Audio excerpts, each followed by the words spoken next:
Yes, katika kuelekea ile shughuli kubwa ambayo inaenda kufanyika pale viwanja vya Sabasaba, of course tarehe 28, ambapo main artist ni Adija Kopa, ambapo ukipita sasa hivi mtaani huko utakutana na mabango makubwa sana yamekuwa yakionyesha kile ambacho kinatakiwa kwenda kufanyika pale. Sasa katika kuelekea kwenye hilo jambo bwana, Adija Kopa amekuwa akiendelea kufanya media tour katika radio tofauti, lakini pia kwenye mitandao ya kijamii akiweza kuhamasisha watu waweze kujitokeza kwa namna moja ama nyingine. Sasa amekutana na mtangazaji ambaye of course ameweza kuuliza maswali kadhaa ambayo yamekuwa yakishabiliana na kile ambacho kimekuwa kikiendelea katika mitandao ya kijamii. Tunafahamu kwamba Diamond pamoja na Zuchu hawako tena pamoja, kila mtu amefanya mitikasi yake.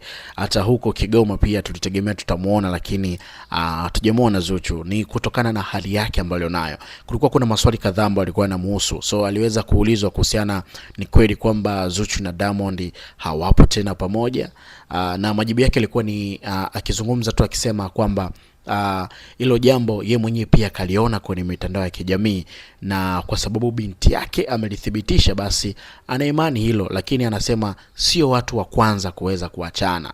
Kuna watu walikuwa ni maarufu na wakaachana, kwa hiyo ni jambo la kawaida tu kumwacha mwenzako baada ya kuona kuna vitu kwako haviendi sawa. Lakini aliulizwa kuhusiana na ujauzito na akasema kwamba hilo hawezi kulijibu kwa sababu yeye anakaa na binti yake na amuone katika hiyo hali, lakini sio jambo la ajabu pia kwake yeye kuwa mjamzito kwa sababu alikuwa anaishi na mume zaidi ya miaka 3-4, kwa hiyo haoni ajabu kuwa mjamzito. Lakini aliulizwa kuhusiana na issue ya taraka, akasema yeye hawezi kuingilia maamuzi ya binti yake katika mahusiano yake, hivyo anamwachia kila kitu yeye aweze kupambania, ila pale atapoona anafaa kuingilia basi ataingilia.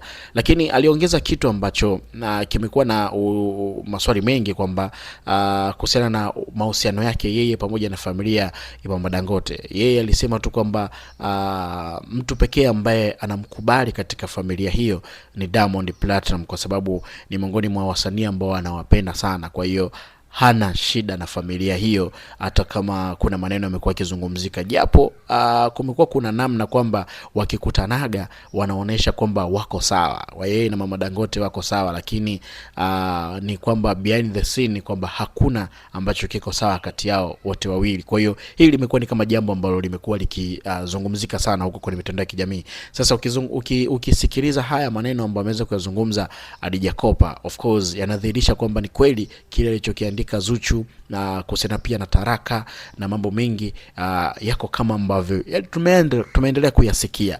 Kwa hiyo tuendelee kusubiria pale ambapo Diamond Platinum naye pia atakapothibitisha, kwa sababu tangu waanze kuzungumza kuhusiana na haya, Diamond amekuwa yuko busy sana, hajataka kujipa kipaumbele sana kuhusiana na hili. Kwa hiyo kamwacha tu Zuchu, na Zuchu naye mwisho wa siku amekuwa akibaki na maisha yake akitafuta namna ya kuwa sawa, kutoka out na ndugu zake na vitu kama hivi hapo.